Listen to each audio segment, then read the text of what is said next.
In a previous video, I introduced you to the idea of using an agent-based model as a way of studying a complex system. And I introduced it by saying that I've been doing some work with friend and colleague, Professor Li Chaomin of Beijing Normal University, and we together got ChatGPT to write us a program, and we started from the example that I showed you of Craig Reynolds' birds or boids flying in formation, producing murmurations as starlings do, swooping and swirling.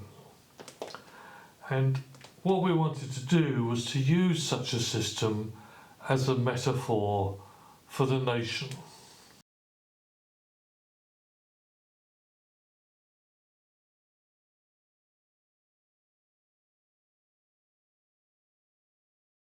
Now, I showed you last time, and here you can see again, what happens if we put only two simple rules to control the boids: the cohesion that brings them together as a flock and the separation that stops them bumping into each other.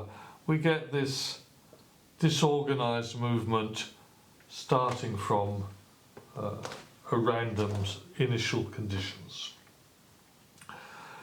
But if we apply a force of alignment, a rule of alignment which says that they try to align with the direction and the trends of movement among their immediate neighbours, then we get instead a swirling pattern of murmurations. This is what we're looking for. Now, that was important to us as an indication that we were doing something highlighting interesting features of nations. Well, of any community, communities function by anticipating what other people are going to do next. We need to live together as communities. We need to have a sense of the future. We need to have a trust that people are going to carry on driving on their proper side of the road. They're going to carry on following certain formalities of politeness. We anticipate in the future. It's that sense of an idea of what's going to happen in the future that is captured by Anderson in Imagined Futures. It's got that sense of promissory legitimacy that what's going to happen in the future underpins and underwrites what's happening at the moment. We liked the idea that you only got these moving together in coordinated groups if you had that sense of alignment, an anticipation, a measurement in some way, approximate certainly, but an anticipation of where one's neighbours were going to be next. And that seemed to us to be important. A feature of all communities, but including nations. And as you see now, we've got those boids moving, the agents in our program are moving, and they're moving all following the same rules, even though there are 5 different colours there. What we did next was we wanted to model a nation in which there were different groups with different interests, groups that were pulled towards different centres. So we added to that model of the boids that you've seen before, we added a force that attracted each group to one of those white dots in the area of the model.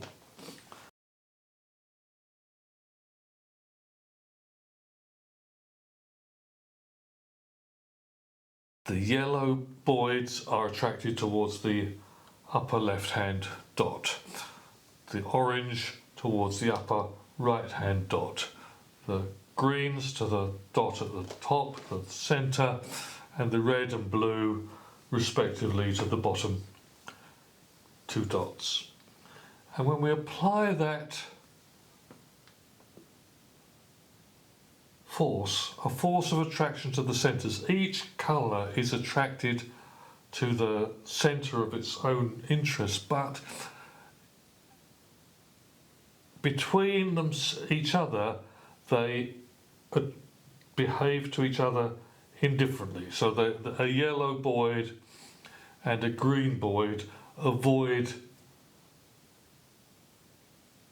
bumping into each other with exactly the same force as a yellow and a yellow, and when they look around to see where their neighbours are most densely packed, they don't look only for their own colour, they look for every type of Boyd that is in the area, and they move towards the centre of the plot. The only difference between the five colours is that they are attracted to a different one of those white centres. And when we increase the pull towards those, when we increase the pull towards those centres, something happens that I think is quite extraordinary. They don't particularly, if you look at them, you can't identify immediately which colour is pulled towards which centre. But within the group that are now swirling around, you can see that they've separated out into their own colour groups. They don't seem to be specially staying more close together when they're near their centre of attraction. They seem to be just as strongly cohering into their own groups as when they're far away from their centre of attraction, but that within the larger flock, these smaller groups are identifiable. And that was what we were looking for. We were looking for an imagination of a group of diverse Boyds coordinating their behaviour together but remaining distinct.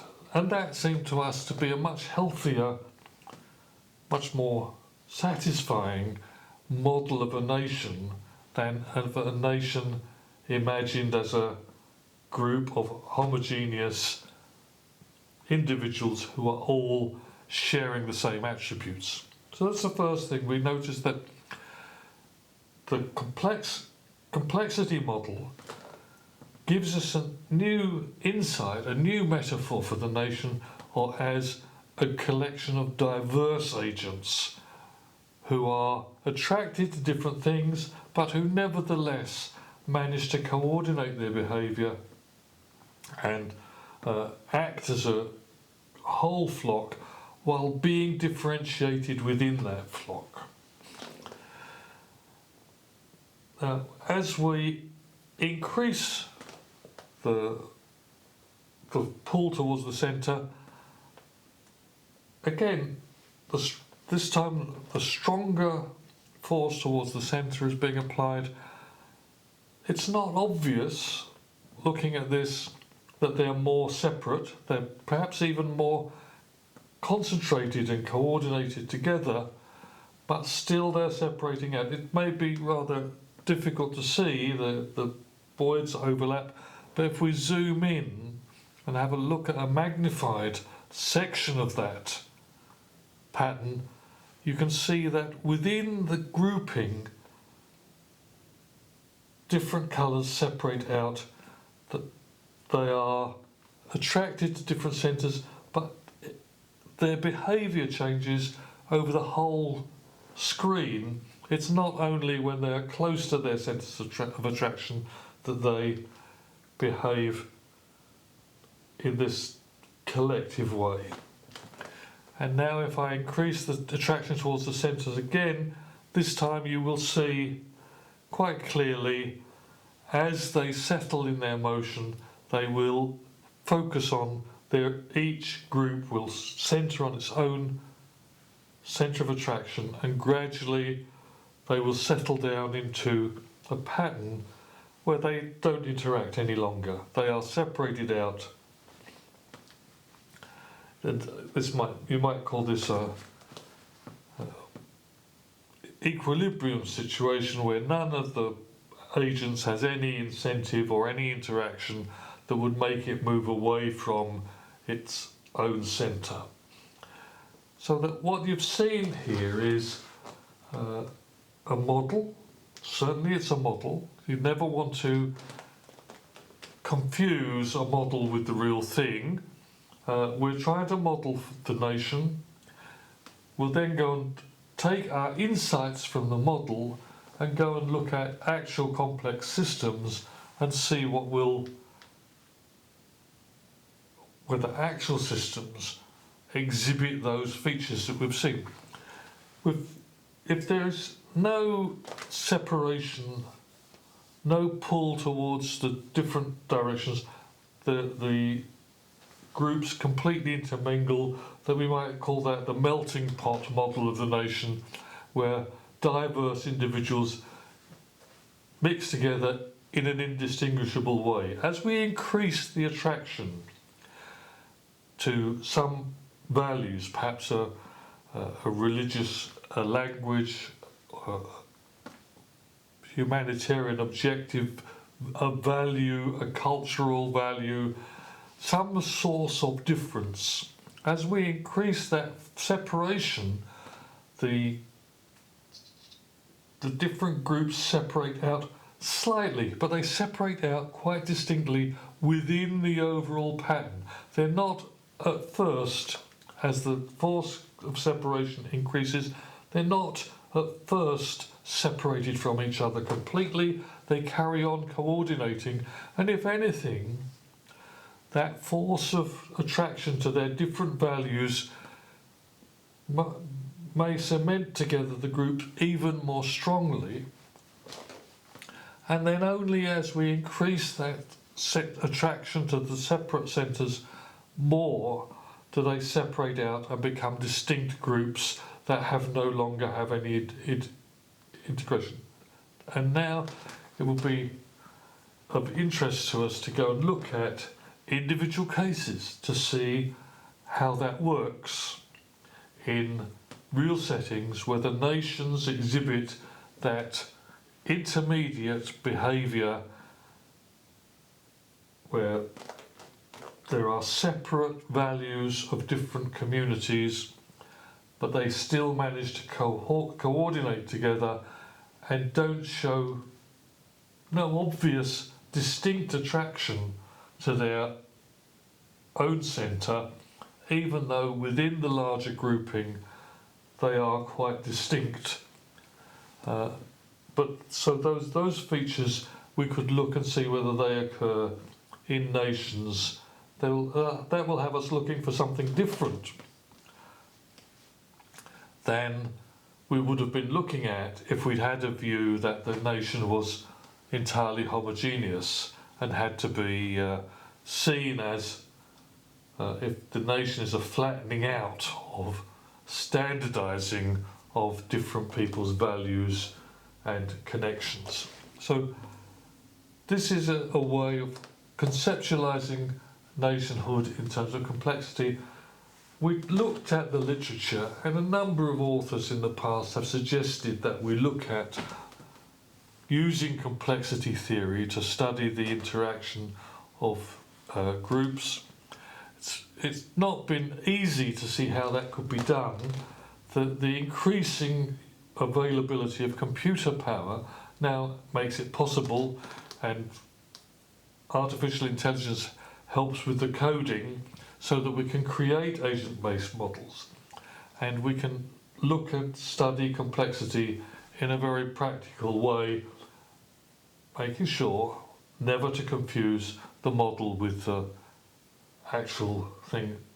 It's a mistake that people have often made in the past, economists perhaps particularly, thinking that the model of a market is the same thing as people exchanging goods. Need to be careful about that in terms of methodology. But what we've seen here, I think, is a different insight into how we might conceptualise the nation, how we might think about looking at it.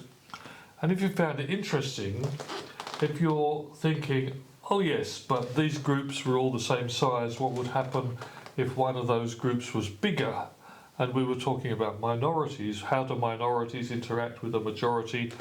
Well, we can do that with the model. We can change the numbers, we can change the sizes of the populations. That's all possible. But if you're asking those questions, then you've already started thinking about this as a way of studying complexity. You're already entering into the spirit of what it means to study complexity using a computer simulation.